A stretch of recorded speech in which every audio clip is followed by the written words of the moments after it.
Greetings, supporters and stakeholders of Intern Talks Wheel. The time has come once again for another episode of Interviews. This is episode 3 of Interviews. I never thought we'd even get one episode of this series, and now we've had 3 different racing drivers appearing on the channel. Today, my guest is all the way from New Zealand. He's not an American. Today, this is my first guest to A, be from New Zealand, B, be a grown adult, C, have driven an IndyCar, and D, be an IMSA champion. And on top of all of that, his greatest accomplishment might very well be beating me at rock, paper, scissors at the Daytona International Speedway. People of the internet, welcome Hunter McElrea. That was a lovely intro. Thank you, mate. I think, probably paper, scissors, rock winner has to be added to my my resume, probably. So, Your Wikipedia we'll get page. onto that. We'll get onto that. Yeah. Well, Hunter McElrea, welcome to Intern Talks Wheel. Glad to have you here. Are you prepared? Are you ready to tell me about your life? Yeah, man, I hope I am. Thanks for having me, first of all. When I first got into, obviously, I had a pretty big, open wheel background, especially in America, kind of coming through the ranks toward IndyCar. So when I started doing a little bit of endurance stuff, I would always see your Twitter stuff pop up from time to time. And, look at us now, we're bloody doing podcasts together. Right? Oh, it's crazy. All right, Hunter. I also realize that you're not that much older than me. I'm 20. I just turned 24, and you a 25-year-old man, which means we grew up around the same generation. But in terms of your generation and growing up as a youth in New Zealand, what was it like? How was your childhood in terms of the pre-racing life of Hunter McElrea? Yeah, so I have a funny background. This is going to throw you for a loop, but so obviously I race under the New Zealand flag. I have a New Zealand passport, but I spent pretty much my whole childhood in Australia, hence why I sound quite Australian. For those who know accents very well, they'll be thinking I don't sound super New Zealand-like. But the funniest part is I actually have an American passport because I was actually born in America. So my dad was working here at the time in America. We left when I was before I was 2, so I have no memory of being in America, but it kind of worked out perfect because I have a New Zealand and obviously an American passport as well, so I have dual citizenship, and that means I have no issues with visas and stuff like that being a race car driver over here. So that's kind of my funny thing. Everyone gets so confused with my nationality because I race under the New Zealand flag. I'm very proud of that. But for me, home is kind of the Gold Coast of Australia because I grew up there. I went to school there. I lived there from when I was literally, I want to say, 4 to 5 years old, or even 4 years old to basically I left when I was 18. So, yeah, growing up honestly was really fun. I had a really good upbringing. Nothing super crazy. I'm sure get into the racing side of things and more what that was like growing up, but I had a pretty normal childhood. But yeah, I would say the one thing I never had when I was a kid was growing up in the Gold Coast of Australia was no harsh winters. So I'm pretty allergic to the cold, to say the least. Oh, it seems that you and I are in similar backgrounds then, because as a Jamaican, I've never even seen snow. And when I went to Daytona the past 2 years, So the cold. night period was the most uncomfortable period of my entire life. Yeah, last year Daytona was ridiculously cold. This year, I should say, This year was Daytona crazy. ridiculously cold. And Like, it depends year to year, right? But sometimes in the night stints, I've heard stories where it wasn't too bad, to be honest, but sometimes they were, coming out the pits and it was 3 degrees Celsius, or if you use Fahrenheit, basically just above freezing. And they were coming out the pits and it was just a disaster. So yeah, it's crazy Daytona. It's a bit of a mixed bag that time of year. yeah, and you'd think it would be a lot hotter given where it is. It's the closest state to the equator. You'd think it would be the hottest. It really isn't. Even when I went there Thursday, there was no sun in the sky for practice this year, and it was just nothing but clouds. I'm like, bro, this is what we put the AC on here in Jamaica. Why is it so cold? Yeah, it's crazy. Florida's obviously usually quite warm, but yeah, being that time of year, I think it's yeah. Wish it could be a bit warmer to say the least. Yeah, I can imagine. But moving on from that, now I understand through my research that you were born into a racing family. Your Mm-hmm. father and your grandpops both knew how to get it done behind the wheel of a race car. What was it like being the son of a Trans Am champion? I'm sure he's going to listen to this and he's going to think you're the greatest ever now that you did your homework on that because honestly, it's I think I probably heard about it twice a day growing up. No, no, but it's cool, man. Like for me, honestly, like my earliest memories of racing in general was just my dad always being involved in it. You know, from a truthfully, he was his racing side of things by the time I could remember in terms of at a quote unquote professional level, I could never really I was never old enough to remember that. But and it was mostly before my time. But I remember being always at the track with him when he was there in a kind of management position or a team owner position or, you know, running a team as a team manager, like I said. I would love it. I just love being at a racetrack. And you know, my dad would give me a radio or he'd give me like a radio walkie-talkie to like, and we'd test the radios or something like that. Something just silly like that. You know, I'd just be at the track whenever I could, and I just loved motorsport.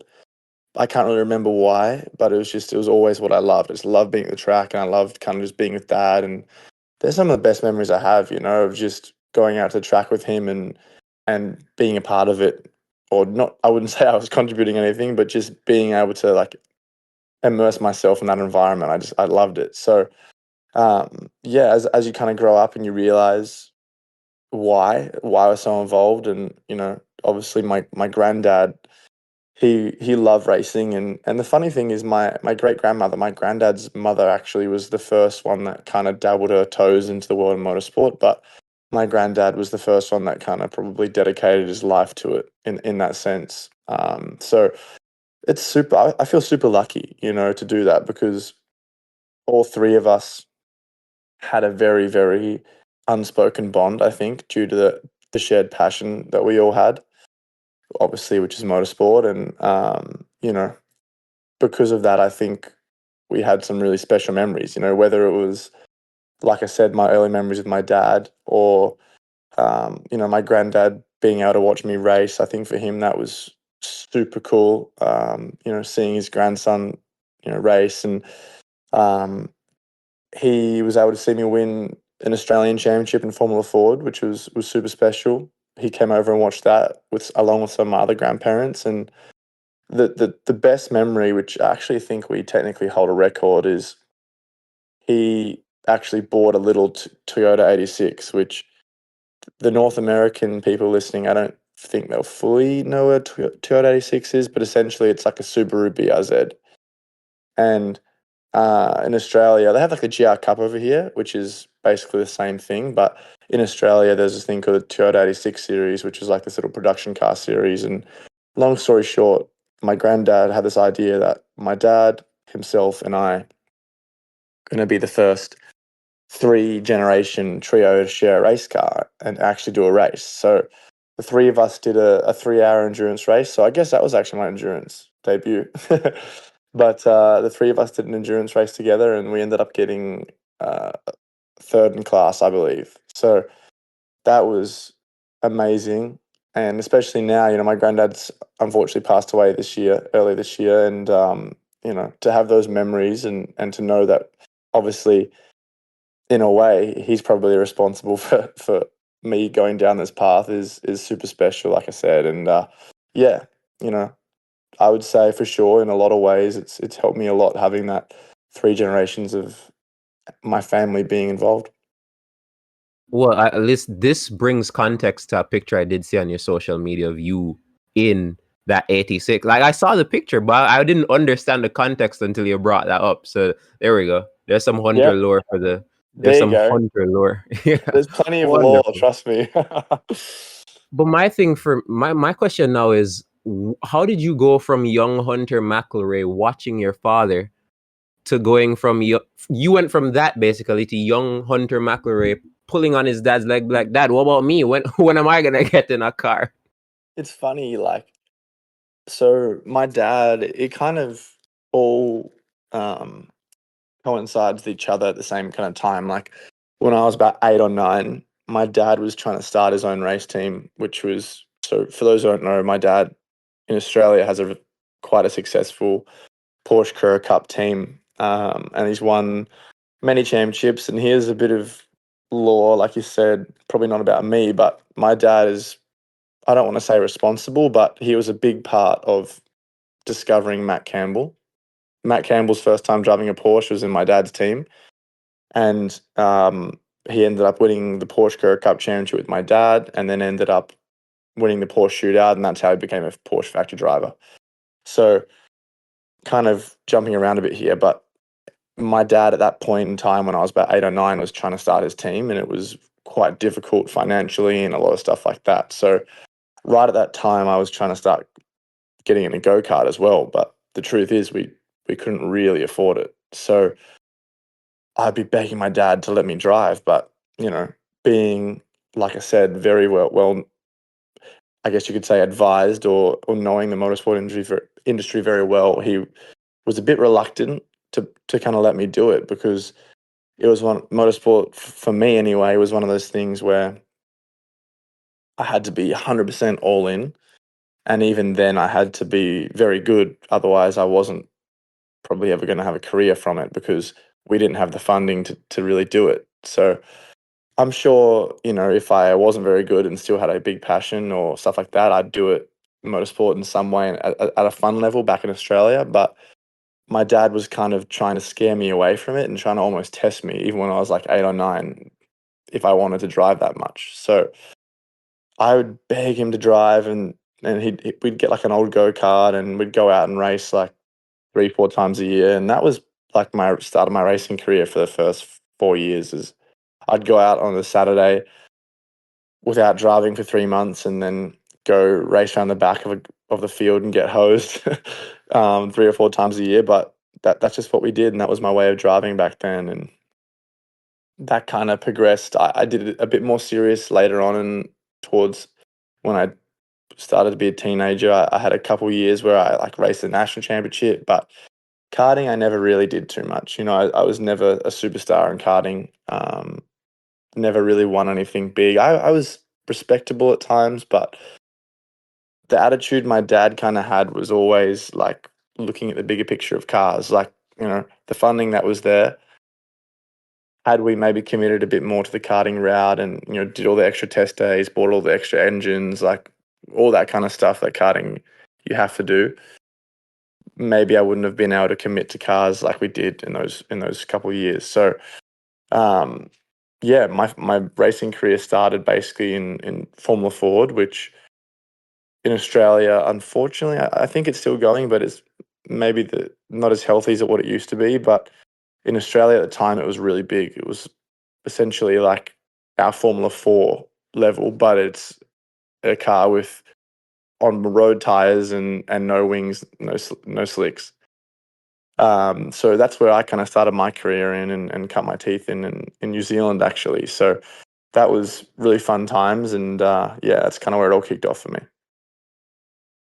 Right, and it's very interesting you say that, because you said, like, how do you go from a guy that was admittedly not that remarkable in karting to eventually climbing basically the open wheel ladder to get to where you are now as an IndyCar test driver? Because, like, what I'm trying to figure out is, did you have a motorsport in your head that you saw as your pinnacle, or were you just going with the flow in these junior series? Honestly, I was always really motivated as a kid. Like even when I was not that good, like it frustrated me, right? But I don't know. I would say I always was like as a kid, obviously everyone.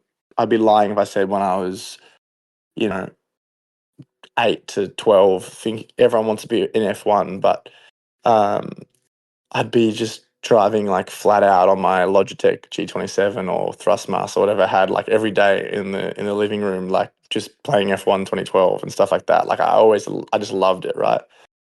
And I always had this thing with, I don't know why, but maybe it was because I wanted to be different from my dad's team or supercars. Because in Australia there only really is supercars, and I love supercars. I think it's the best race, one of the best racing, and I watch it all the time. Still over here, but I think I just wanted to be a bit different and do my own path. So I loved open wheel. I love the downforce stuff, and I really liked IndyCar. And I think I decided like, okay, F1's like probably not going to happen. But if I am good enough, and the whole thing was like I kind of knew like if I didn't win at a national level in Formula Ford, like I was never going to, my dad told me, he's like, and some people are going to be like, wow, that's so mean. But it was just the situation that we were in. Like we didn't have unlimited funding. And my dad said like, look, we'll do, I'm kind of skipping forward a bit here, but at this point, to answer your question, like how did I go the IndyCar route is I knew there were these scholarships in America. And if I won the national championship in Australia, I'd go to the shootout, the Mazda to Indy shootout, it was called at the time. And then if I win that, then I get to race in USF 2000. Like I have 2/3 of the budget covered, and I had sponsors and supporters that would cover the rest. And that was my way of getting there. And it was kind of like, well, I'll just win that, and then I'll just win that. And then if I don't win that, I'm probably not good enough to be there anyway. So that was kind of my attitude at the time. And that was kind of how I went about things. And, you know, to fast forward to that, obviously I did end up winning the Australian Championship, which gave me a shootout ticket. And I did end up winning the shootout too against all the other champions from around the world. And that's how I kind of started my journey in America towards IndyCar. Yeah, but now you're in a whole new, well, I was gonna say you're in a whole new country, but based on the lore you've given us, it's not necessarily that new to you. It feels new. America. Yeah. But now that you're in America as an up and coming racing driver, you're firmly on the IndyCar ladder. What were some of the things what state did you live in? What are some of the things that you had to get used to living in America as you were pursuing that racing dream? So when I came over, I was super lucky with how I was taken care of. So um, for those who follow me and stuff and know me, like my girlfriend Maddie, her family has a race team. So before she was my girlfriend, I raced for her family's team, which is Paps Racing in the USF 2000 Championship and Indy Pro 2000, or I think it's called USF Pro 2000 now. It's essentially what Star Mazda, Pro Mazda was back in the day. So basically, I signed the deal with them, and they knew that budget was probably a bit tight for me. So, because of that, they were like, "Oh, just come live with us." So they literally took care of me like their own kid for 2, 3 years. And I lived in Wisconsin with them. And for those who know Wisconsin, in winter, it's like insanely cold. I mean, look, Indy's still freezing as well, but in winter, Wisconsin is super cold. So when I came over for the first time, I'd seen snow before. Like I'd gone to New Zealand. New Zealand obviously snows, and I'd done a bit of snowboarding and stuff. But like when I came over, it was something like, are you Fahrenheit or Celsius, by the way? We are Celsius. Celsius. Perfect. Yeah, I'm Celsius too. So when I came over, it was like -20, and it was like my body was just, I just couldn't believe how cold it was. So, I can't even imagine -20. Daytona was already bad enough. oh, dude, I was just like, I couldn't believe how freezing it was, So it's like anything, like there's a lot of little things you get used to. People, I will say people over here are very nice. Like where I'm from, if someone has an accent, no one really cares, like no one, which is probably mean, right? Like, but no one really asks, like, oh, where are you from? Whereas here, like, I couldn't believe how interested people were to know, like, where I was from. And I would say a few people get, like, Australia/New Zealand confused with England quite a bit. Like, people are like, are you from England? I'm like, no, I'm actually from, like, completely the other geographical side of the world. Couldn't be further away, technically.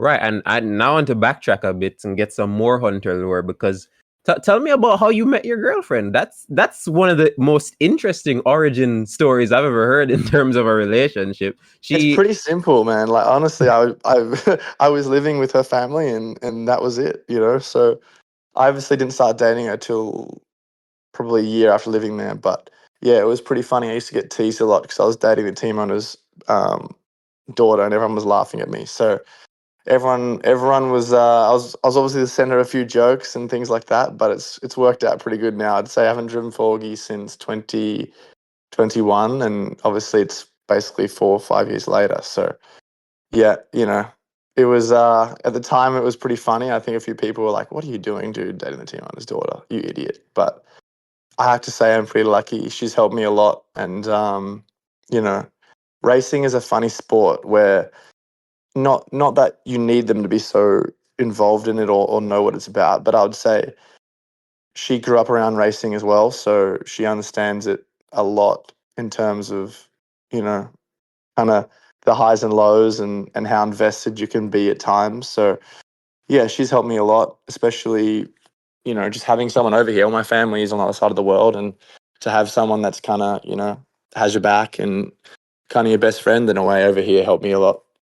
Wonderful. All right, now let's get back to the IndyCar ladder. So you've gone Yep. through USF Pro, and Yep. you're still climbing your way through the ranks. But in terms of getting to basically the junior series of IndyCar now, whole new Mhm. ball game, whole new cars. How did you adjust?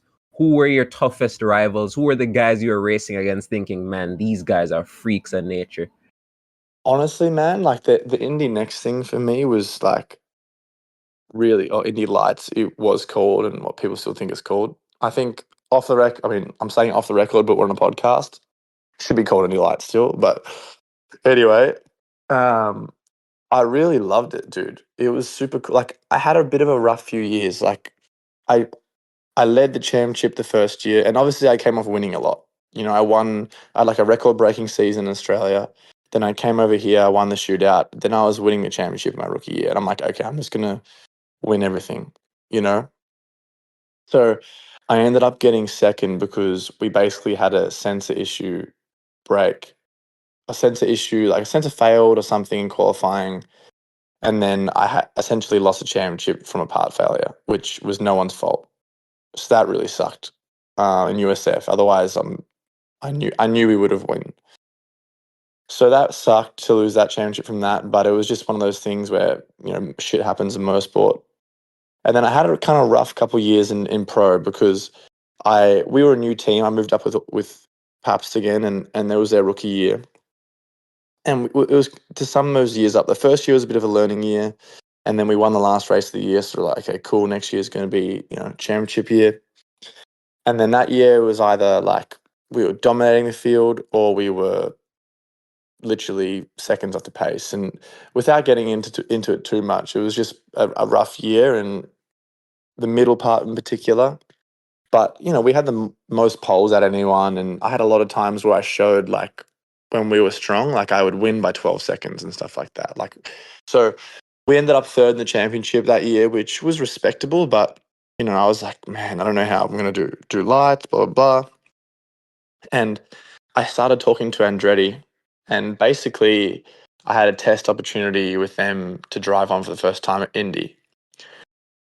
And Christian Rasmussen had won the championship that year, and he was already signed. And basically, I had a really good test. Like I just hopped in the car and was fast right away. And to be honest, like hopping into an Indy Lights car out of pro, it's a huge.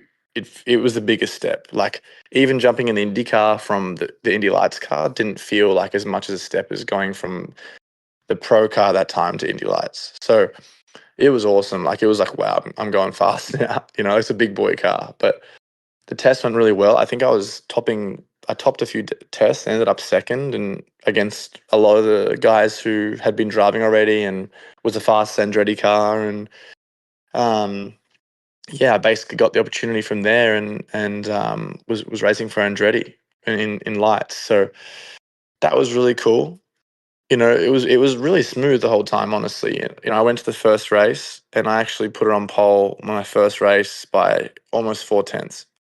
And I was at that point, I was like, all right, this is going to be easy. Give me the championship. Like the confidence was probably getting into my head a bit. But to be honest, it was just like I couldn't believe after 2 hard years, like, I just came and made the Lights debut, and this is guys like Linus Lundqvist, Christian Rasmussen, um, Stingray was there obviously at the time, Benjamin Pedersen, a lot of really good drivers, So, yeah, Matt Brabham as well. So I kind of couldn't really believe that what I just kind of done, and what tends to happen when you probably get a bit too overconfident is life humbles you pretty quickly. And unfortunately, I think I was leading by about 5-6 seconds, and I was behind a lap car trying to pass him. For some reason, I was overlapping someone already, but I ended up just making a mistake and ending up in the wall and DNFing. So an easy win, to be honest. We had like this hugest pace advantage and had an easy win already under control, and then I just had an unforced error and ended up in the wall. So that kind of knocked me around a little bit, just confidence wise and stuff like that. So that year was a lot of learning, but I ended up having a really strong second half of the year. Basically, I outscored everyone the second half of the year. I won 2 races. And every time I did win, it was a bit of a statement, like Mid-Ohio, I was fastest in every session. Again, I think I was on pole by like 3 or 4 tenths and won the race by a big margin. And there was ups and downs that year, but I ended up, even the last round, we had a tough last round that year where I was second in the championship going into the last race. Linus had a big lead. Where he had a strong start to the year where I was kept DNFing races, but I ended up going to the last round second in the year, and then we had a rough last round, but we still outscored everyone the second half of the year. I got Rookie of the Year, and then that led into my second year. Nice. And in your second year, you did quite better. You got P2 in the championship. That's 2023, your second year with Andretti Autosport. Yeah, mate. Like, honestly, that was really it still kind of sucks to talk about, honestly. Not in a way that it's hard to talk about, but it's super disappointing because I knew, like I said, I'd finished bridesmaids so many times. Like I'd always been one of the contenders every year. I'd always been one of the fastest, if not the fastest guys every year, but I never had that championship. And then, that year was the year for me where, I knew it was my last year of funding, and I knew I had to kind of win it to have any shot of, at that time, going to IndyCar. So with a scholarship and things like that. But so, obviously after I was Rookie of the Year, had a really good second half of the year. I had the most poles, I think, the year before, and just a lot of stuff like that, like heading in, not that it means anything, but obviously I was probably looked at as one of, if not the favorite, highest turning driver and things like that. But it was pretty obvious it was going to be between myself and Christian, and obviously whoever else that came in as a rookie and was strong, which at that time was Louis Foster and Nolan Siegel. So that year, honestly, there was a few things that happened.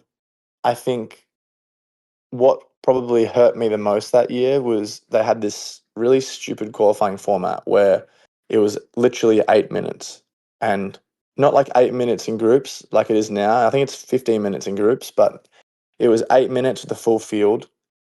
And at the time, there was a team that had 9 entries, which is HMD, and Christian was leading the championship, so they would start in front of us every time. So you'd have 8 minutes to go out and qualify, and I'd have to pass like every single HMD car, and then on top of that, I'd get a lap less 50% of the time. Christian would get an extra lap than me in qualifying. So that was like super frustrating.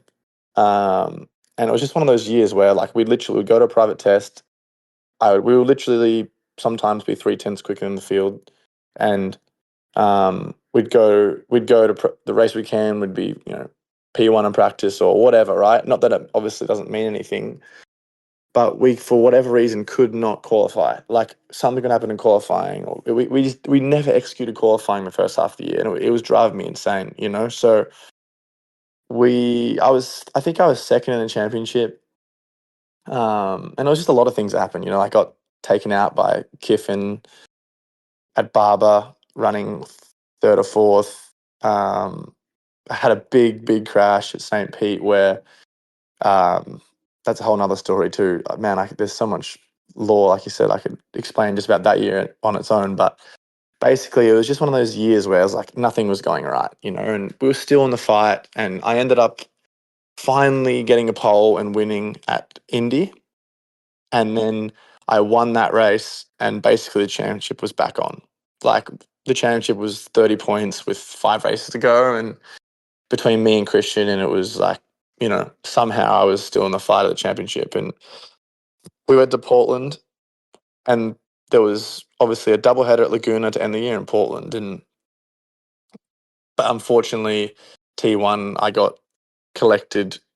I forget who took everyone out, but essentially I got taken out T1 and DNF'd, and that was basically the end of my championship, unfortunately. And it was pretty sure I was going to get second. So it was just one of those years where if you look at it on paper, like I had multiple wins, multiple poles, a lot of podiums, top 5 every weekend basically, but I was finishing like 4th or 5th, like just so angry, so distraught, because we should have been, you know, executing a lot better than what we were. And I have to put my hand up and take some of the blame of that. But it was just one of those years where it felt like, particularly the start of the year, nothing was going my way. And yeah, second was what it was that year. So still kind of frustrating, to be honest, but you know, can't change it now. Fair enough. And then you finish P2, and young Hunter McElrea in 2024 doesn't get his dream in terms of becoming a full-time IndyCar driver, but the Hunter McElrea fans that are checking his socials every day see an announcement from you saying that you will be competing in the IMSA WeatherTech Sports Car Championship with TDS. How did that come about? Yeah, honestly, man, I'm so grateful for that. Like, I was so lucky with how that kind of came about, because at the end of that year, I was talking to a lot of obviously IndyCar teams, and it was looking. The reality of the situation was, it was like, okay, it's probably going to be difficult to be there in a full-time seat, let alone even a test right now. So I need to drive something, and a lot and where I don't want to say got lucky, but how things were at the time were that there were a lot of Indy Lights guys who were driving P2, and they were doing quite well.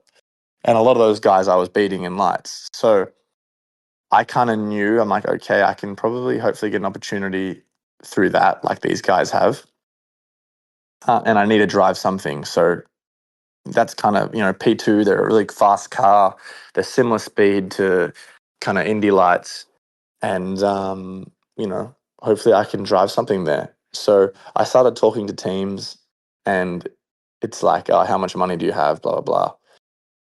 And then I was kind of like, oh no, because I really didn't have any budget left, you know, and I had some budget, but it was like, I had exhausted I knew that year was my last, in terms of like, there's no way I could have done another year of Indy Lights or bring any funding to IndyCar. I was at this point where I was like, kind of not screwed, but funding wise, I was like, I was never going to be able to raise what I raised the past 2 years. So I was talking to these teams, and literally it was like, man, I hope I can get a drive, you know. And it wasn't looking very good. And then literally all of a sudden, on out of the blue, and I'd talked to a lot of teams, and I'd never really spoke to TDS. And I got a message on Instagram from Mikkel Jensen, and it was like, hi, we're looking for a new driver. Would you be interested? Blah, blah, blah. And I was like, I thought it was a prank, honestly. I was like, there's no way. There's no way this guy is like offering me a drive over Instagram DM. There's no And then way. you saw that it was at a verified account. It's like, oh, this is really you. And I was like, it's his real account. I'm like, there's no way. Like, is someone's like messing with me? And no, it turns out like that was it. Like that's how I got my drive. That's how I got my drive was Instagram DM. And honestly, dude, like it was on the. I'm so lucky that I had that. Obviously I feel like I deserved it in a way, and you know, I mean, plenty of people deserve things they never get, right? So I was just so lucky that that kind of, when I say fell into my lap, obviously if you look at it, my results and stuff is what put me in that position in lights those 2 years. But at the same time, I really needed that. And yeah, that was how my IMSA journey kicked off.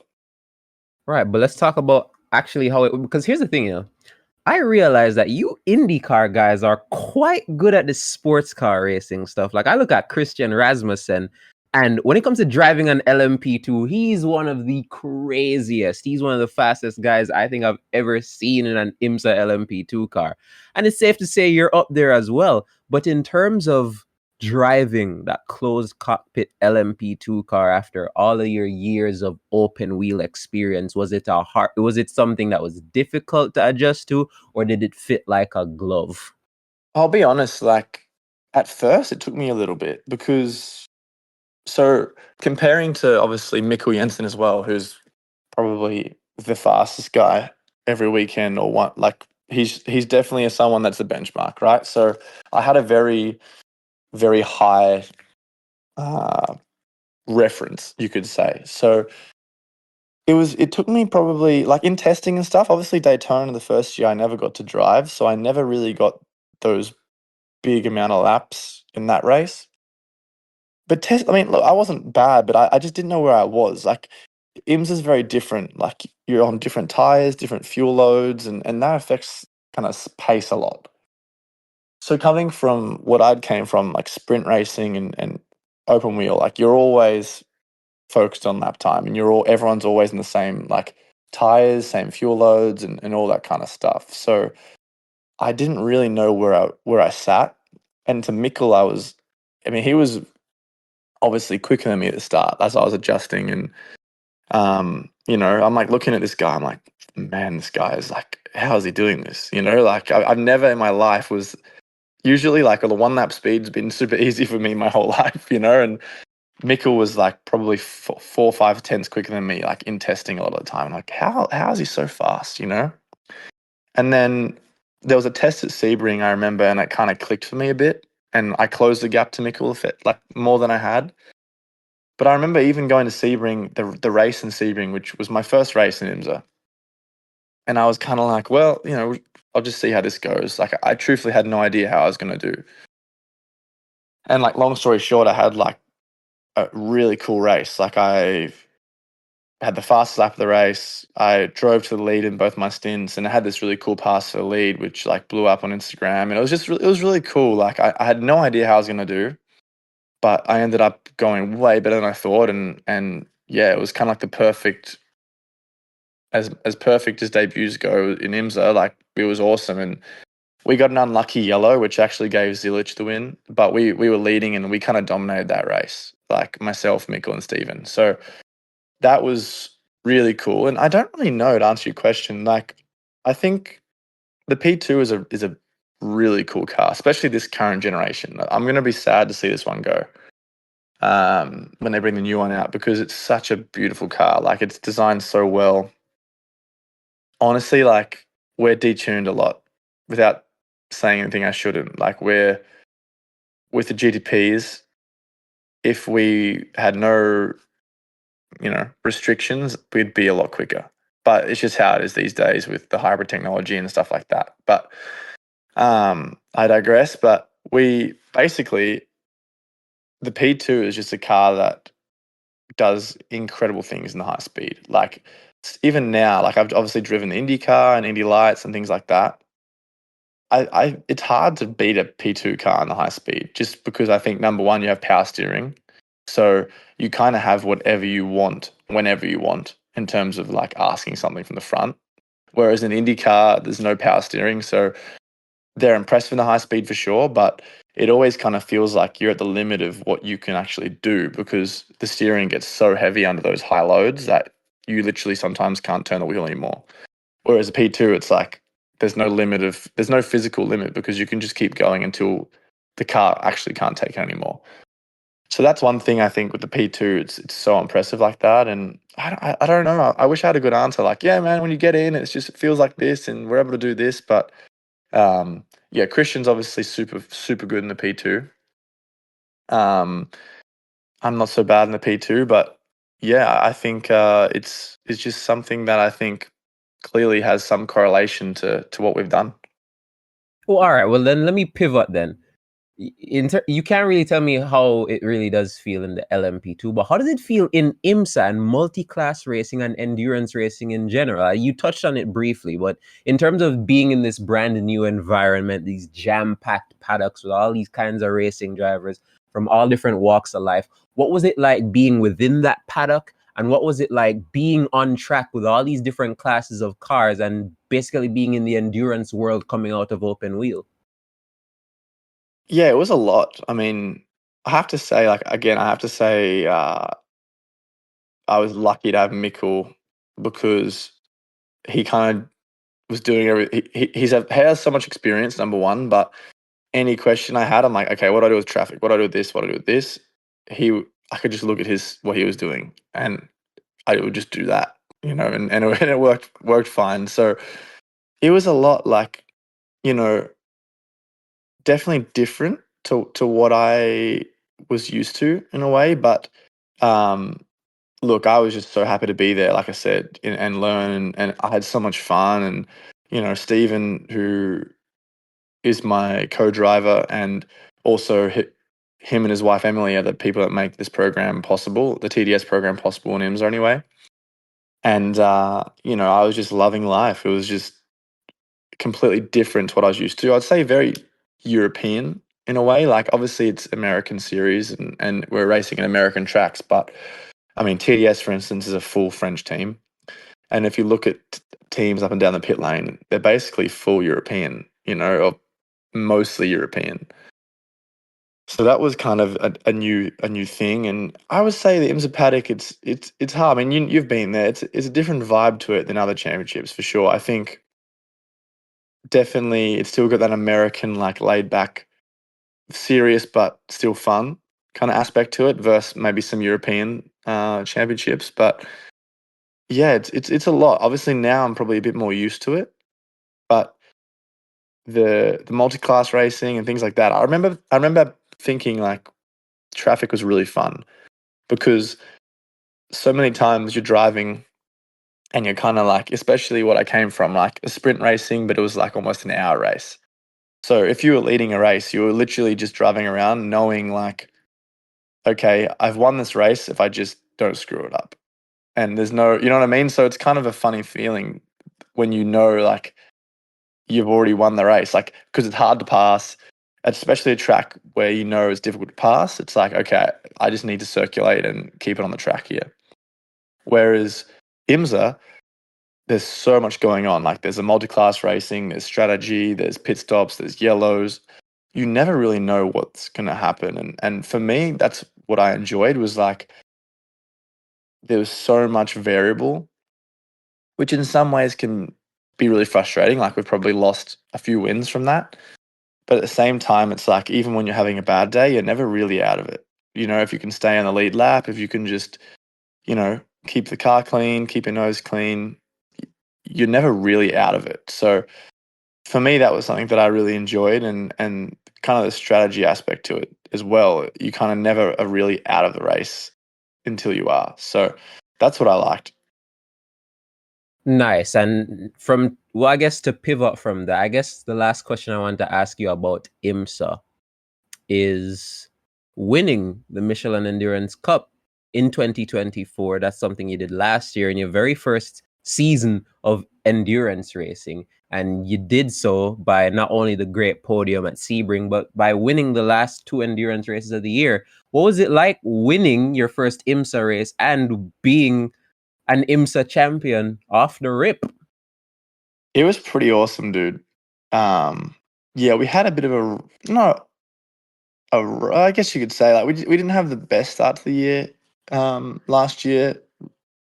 Just in terms of like results, we had a couple results where we felt like we didn't quite get what we deserved, but yeah, I still was just loving it, and um, Indy was cool. It was a track I know very well, obviously, and the TDS car typically has been very, very fast, and we were we were no different that year. We were extremely fast, and it was a crazy race. Like Stephen did a mega job in that race. It was bucketing down rain, and I remember being like, "Dude, I don't even know if I want to get in." Like it was just bucketing down, and he kept the car clean, moved up a few spots. I jumped in the rain, and I had a really fun stint. Like it was heavy rain, and I did a double stint from like full heavy rain to like drying line, and it was a really, really fun couple stints. And yeah, then I gave a car over in the lead, and then Mikkel bring it home. So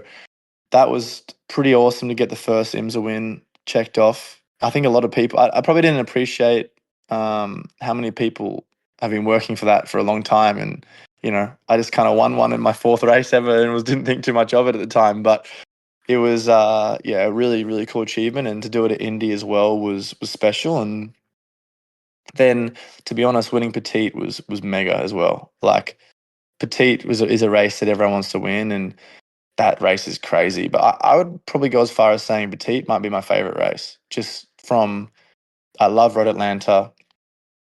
Like you cannot explain like how crazy that race is with traffic and like how many cars. I think there's like 50 cars or 48 cars or maybe 58 cars. I forget exactly, but put it this way, it's a lot of cars on a small track, and you basically never get one clear lap, and you're just always in traffic, and it's mental, especially at night. So to win Petite, and then we ended up obviously winning the Endurance Cup as well. I got told actually on the radio when we won it, because for those that don't know, we're given points in the Endurance Cup in the endurance races at like the 3 hour, 6 hour, 8 hour, or whatever the race is. Like Sebring, it's like 3, 6, 9, 12, I believe. And then they kind of chop it up in different points, basically where you're running at certain times of the race. So I was in the car when we clinched it. I got told on the radio, it was like, I think at the 6 hour mark, maybe. And I got told we won the Endurance Cup, and I was pretty happy. But it's a weird feeling when you win a championship midway through a race and you still got to focus. So yeah, it was cool. I got out of the car and was pretty happy. And then obviously we just focused on winning that race, which was what we did. So yeah, it was a pretty well a perfect end to the year last year. And in terms of, obviously we won both the races and the Endurance Cup. And for me, that was really special because that was the first championship I'd actually won in America. I obviously finished second many times. And, obviously the Endurance Cup, some people don't look at it the same as the overall cup. But for me, I only did the endurance races. So to win that was the only thing I could win, and to be able to do it for me and get the trophy and have my name on that is really special. Good to hear. And then we're gonna pivot away from IMSA, because as we've been discussing this whole time, your goal is IndyCar. And you spoke about the junior categories and climbing your way through that, coming close to the championship, but not necessarily getting it. But in terms of your very first test, was your first IndyCar test with ECR in November, or had you tested prior? But what was your first IndyCar test like? Your first time in an IndyCar? So it's pretty funny. I actually have a funny backstory about this. So all year, like obviously IMSA races have a bit of a break in between. So in those big breaks, like I was just always talking to IndyCar people and trying to get some sort of opportunity, right?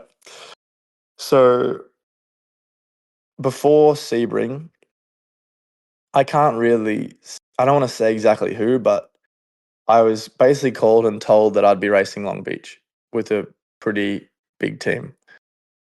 And I was like, whoa, like still hadn't driven an IndyCar before, but basically it was like, you're the person we want in the car, blah, blah, blah. So I was like losing my mind, because at that point I was like, okay, I'm driving Long Beach. And that was like 4 days before Sebring. So that didn't end up happening, ended up unraveling. And then in between Sebring and Watkins, I was obviously flat out on the phone again, trying to find something. nothing was happening. And I was actually in the grocery store at Watkins Glen, and Dale Coyne called me. And like Dale was a guy that I'd probably try to get a hold of maybe like 20 times before then. Could never speak to the guy. And then he calls me when I'm in the grocery store at Watkins Glen before my race. I'm like, hello? He's like, hi, we have this opportunity. Would you be interested in testing at Mid-Ohio? And I was obviously like, yes, obviously yes. So I'm like, I need to get through this weekend first. Like, let me get through the weekend and then we'll like talk. But yes, I'm interested. So long story short, I did my first test at Mid-Ohio with the DCR, and that was the car that Sowry drove, the 51, which was what everyone had driven that year. Like a lot of different guys had driven, and it went really, really good, the test. And it was really special because it was something like, I remember thinking like, no matter what happens, like I've driven one. And that's something that unfortunately many, many people will not be able to say, is they've just driven an IndyCar. Like I'm one of a very few amount of people that can say they've just driven one. And that was a big life achievement for me, just because I literally was just a normal kid from Australia, or growing up in Australia, and thinking like, I'd love to do IndyCar one day, and everything that was put in from my backers, my sponsors, my family, just to get to the point to drive on. Like I said, I was like, okay, that's pretty special. I'm pretty proud of myself for that. And then I ended up having a really good test. Like, I think, I think that the poor guys, that they had so many people drive the car that year that they were like, oh, here's another driver that we're going to test, and driver number 8, driver number 7, or whatever it was, like these poor guys been working so hard. And then I think they were like, oh man, this guy, like, let's just get through the test. Hopefully doesn't crash it or whatever. But then after the test, everyone was so excited. Like everyone was so happy and excited. Like, it's going to be awesome. Like, good job, all this stuff. And so that was cool as well. And then that kind of led into, there was some weird stuff happening with like Nolan was supposed to be driving Toronto in the 18 car, which was the other car. And Jack Harvey was driving it most of the year, but he got injured. So I ended up kind of just getting a chance to drive at Toronto. And I remember thinking, it was like, there was a lot of people that were like, dude, I don't know, like, don't do it. It's going to be so hard. And that year, Coyne was struggling as well.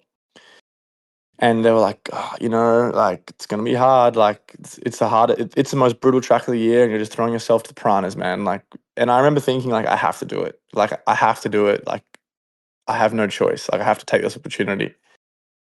So I did it. I took the opportunity, and honestly, man, it was probably one of the best things I ever did. Like,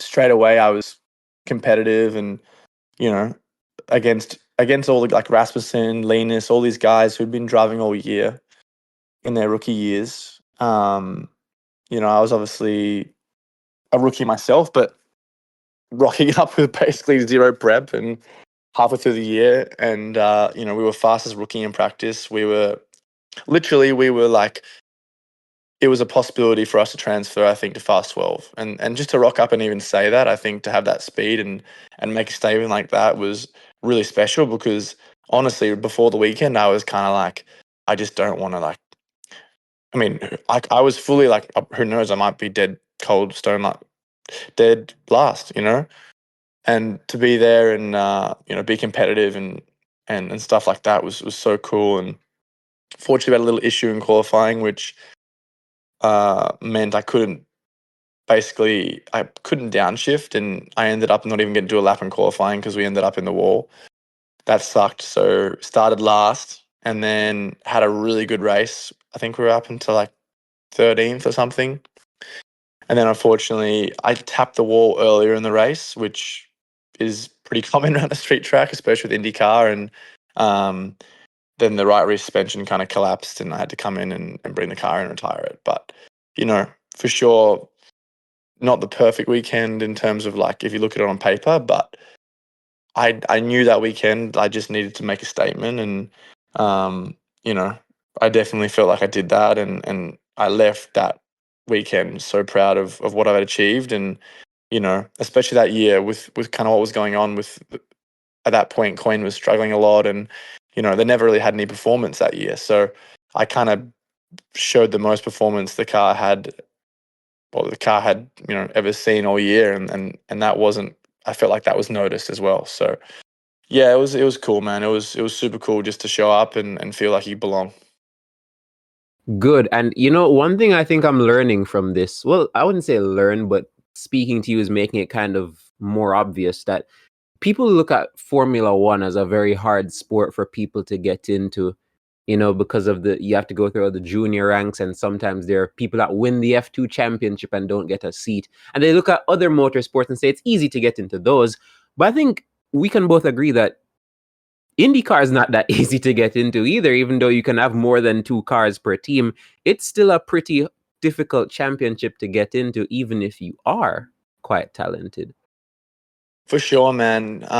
It's just getting more difficult too, right? And at the end of the day, what it comes down to is obviously those green rectangular shaped things, fun coupons, as we say. But no, obviously a lot of it comes down to funding, and it is a sport, in a way. It's a business, right? And in a lot of ways, it is pay to play, but it hasn't stopped me, and I've been so lucky, even with like just everything I have now, right? I don't think it's the case, but if I never drove again, like I'm so lucky to have been in the positions I've been, and to have the opportunities given to me that I've had. Like I said, if it all ended tomorrow, I'd be really proud of what I've done. It's not going to happen. It's not ending tomorrow. I'm not going to let that happen. But still, it's just it's one of these things where motorsport, it's only getting harder too, in my opinion, which is a shame. I think there's so many talented kids that don't necessarily come from huge amounts of funding, and it's just so difficult for them to get through. And there's exceptions to every rule. I mean, there's definitely kids that get picked up by certain people or whatever, and you still hear those feel good stories. But it's such a political and financially affected sport that you either understand that from an early time and embrace that and do your best to work hard to kind of get through that, or you get frustrated and disenchanted by it, and kind of that's it. So I'm trying to take the second or the first option, whereas kind of understanding it and just knowing it for what it is. And I think for sure there's you know in terms of the IndyCar side of things, I'm still always pressing the flesh there, and I think there's I can't say too much right now, and I don't want to get anyone's hopes up, but I definitely think that's not over for me there, and there could be some interesting things next year, hopefully on the horizon on IndyCar side, but as well just in the racing in general, and the IMSA side. It's been so fun to do that as well, and I think even this year, like this year's been really hard, to be honest. But I've been so lucky to have been driving in such a good team with such good people, and I really feel like I'm a better driver because of that as well. So yeah, man, it's all about perspective, right? It is, and you're joking about if your racing career would end right now, but we both know that's not gonna happen. But as let's look into the future for a bit.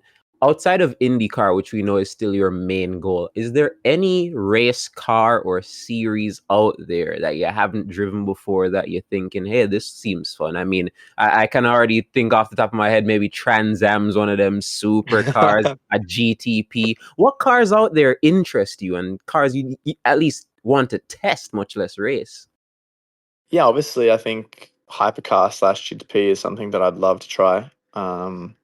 Having a few talks, I think potentially might be able to drive one in the near future. We'll see. But I'd love to obviously, you know, race the top class is awesome. As much as I love P2, it's hard to turn down an opportunity to race in the top class if that ever came.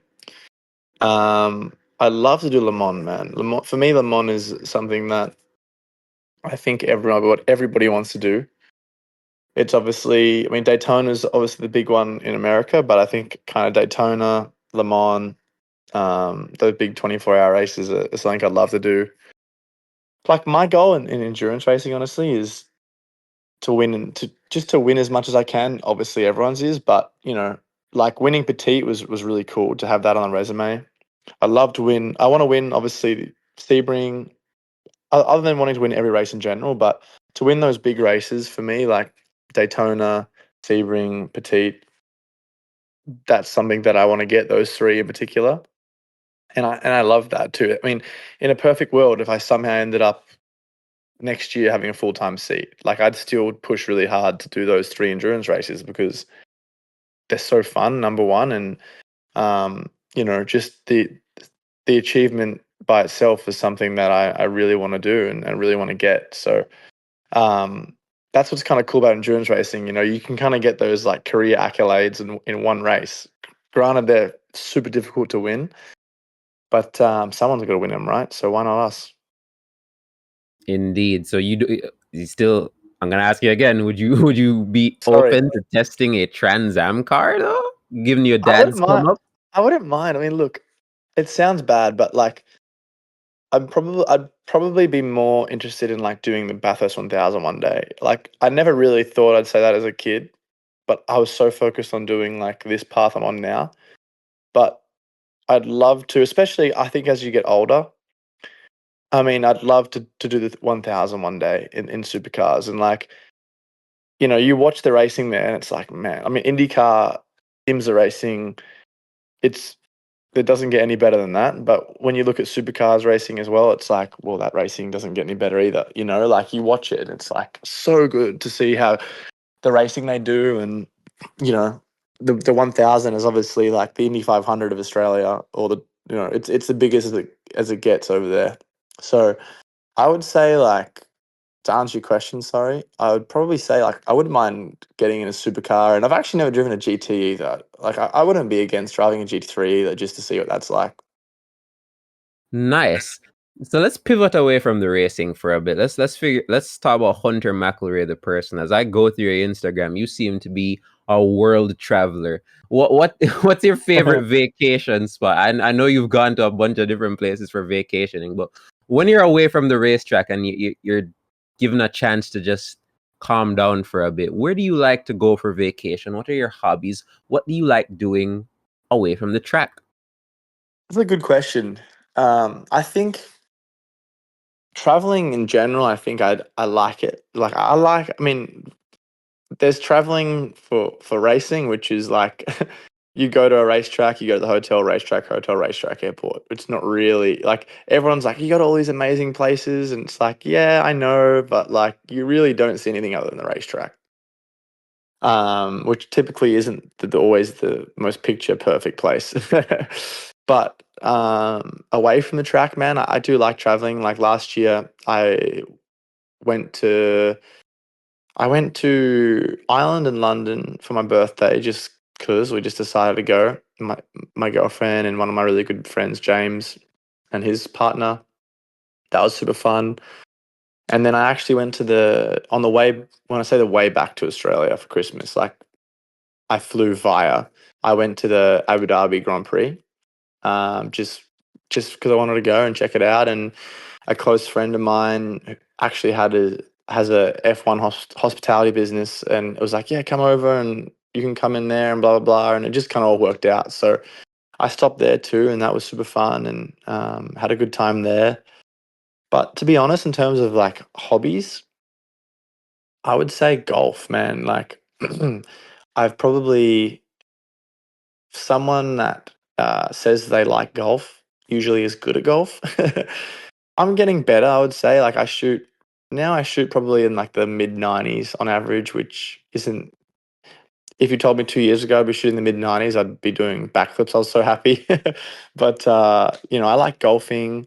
Um, but yeah, man, honestly, like in terms of this, it feels like it's been so hectic the last couple months for me. Like I had some family stuff that I had to go back to Australia for, and by the time you've traveled back and forth to Australia, and then going to the racetrack and stuff like that, you kind of don't have much time left. So when things calm down, honestly, I love in the off season going back to Australia, New Zealand, being with family, seeing my friends, maybe a few sneaky beers here and there, and play some golf and just have a good time, man.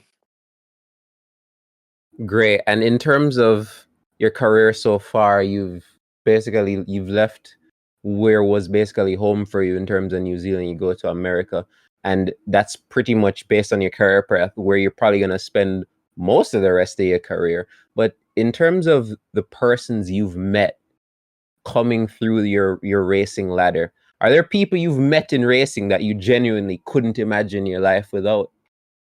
I would say for sure the Paps family. Obviously, I'm dating a Paps, number one, but they're like my American family. You know, they treat me like one of their own children, and it's super helpful. Like I said, like when all your family's on the other side of the world, to kind of have not someone to replace your family, but someone like a second family. So, you know, like I ended up in the hospital, like which is another crazy part of this year. But I ended up in the hospital and was for like 3 days and was in a pretty bad way, like a couple months ago. And you know, my parents, it's quite difficult for them to get on a plane and travel 25 hours and then get there. Whereas, you know, my girlfriend's mum was there like instantly, and just you kind of know like you have people there if you need. So that's probably for sure that some people that I feel like I couldn't imagine living without. But there's plenty of other honorable mentions that I probably haven't said. You know, like so many good friends and people you meet along the way just through racing. You know, that's another thing I feel like sounds cheesy. And when I was younger, I would be like, oh no, like, you know, I just race and I win and that's all I care about and all this stuff. But to be honest, like, it's pretty cool the amount of like awesome people I've met just purely because we share the passion of racing. And even guys I used to drive against, like, it's hard for me. It's difficult to always be, as much as it sounds dumb, like, you know, I don't know if I'm just too nice or what, but if I'm friends with someone, like I feel like it's hard for me to race them the same. So when I'm racing against someone, it's difficult to, like, you know, if that's your friend, like you're not going to send the same dive bomb you would, and or maybe someone else would, but personally for me, I find it real tough to do that. So once you stop racing someone, I feel like it's really easy to be friends with them, and then I enjoy that. But yeah, man, it's funny. I feel like it's a kind of a boomer thing for me to say of like, you know, it's what's more important is the people you meet along the way. But I'm starting to get old, like you said, man, 25. So maybe I'm starting to think a bit like one.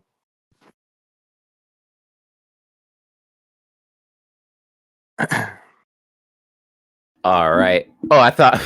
Oh my god, that was so abrupt. I thought I had like a disconnection. Okay. Sorry, man. No. No, it's fine. It's fine. It's fine. All right. So now that we're coming to the end of the interview server, I guess I'm gonna just hit you with the generic rapid fire questions. What's your favorite food? I would say recently have been really enjoying like these. Is it fair? Do I have to say like a meal, or can it be like a candy or something, or like a snack? Anything you love. Deathbed So, type stuff. so I've been eating a bunch. Again, I never give straight answers, and this is It's definitely not fine. this is not rapid fire. But like when I went back home recently, there's these things called shapes, which are like basically like not chips, kind of like crackers type of thing, Mhm. like a baked like cracker. And basically, there's a Vegemite flavored one, and I know everyone hates Vegemite over here, but they just don't know how to eat it right.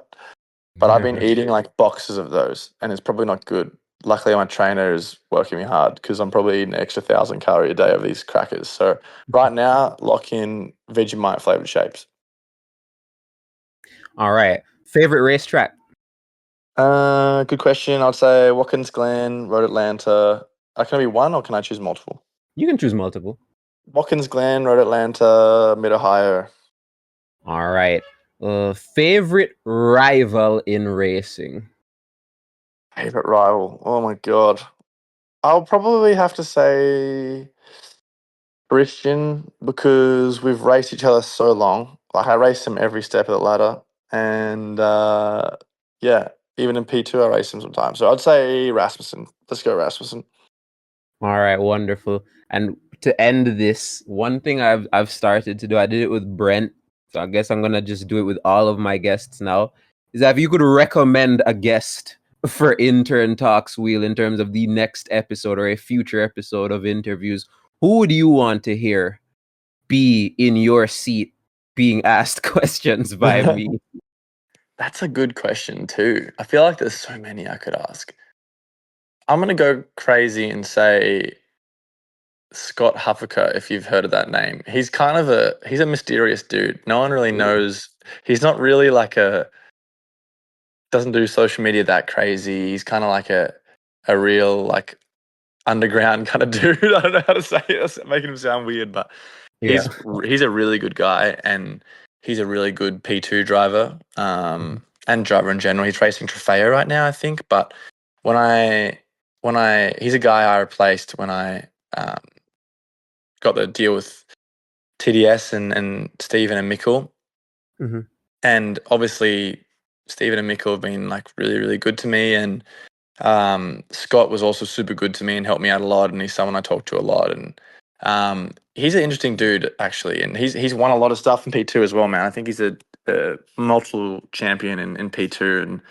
And he raced Ben Keating as well, actually. So, yeah, I would say Scott Huffaker. Let's go left of field.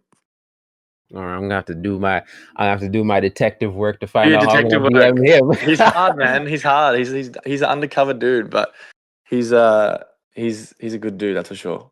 All right, well, we're gonna try. But Hunter McElrea, thank you so much for taking time out of your busy schedule. And I know it's busy because trust me, folks, it took a while for us to get here, but we did it. Yeah, we got there in the end, mate.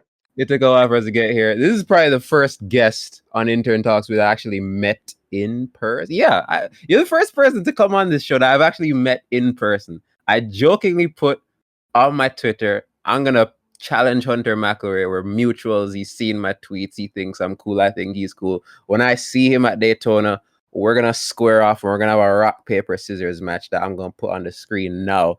And I didn't win. He beat me. It was the best 2 out of 3 too, and I got cooked. Not just by him, but by the timeline. That was the only win I got that weekend. So that didn't work out. I should have lost, maybe. Yeah, maybe the world would have compensated you by giving it the Rolex 34 win. Next time, if we play next time or next year, if we rematch, then you have to tell me what you're going to do, and I'm going to purposely lose. Right. Then maybe I'll get the Rolly then. Yeah, but that hopefully, because if you don't, then you might just be cursed. I know, damn. Oh well. I'll keep trying. And I'll keep trying as well, because when I lost to you, I got cooked by all my mutuals. They're like, "Oh my god, all this training for this?" Yeah. All right. Thank you, everybody, for listening. This is episode 3 of Interviews with Hunter McElrea. See you next time. See you next time. Thanks for having me, mate. Whew. All right, we did it, Hunter. We did it. Good stuff, man. Thank you.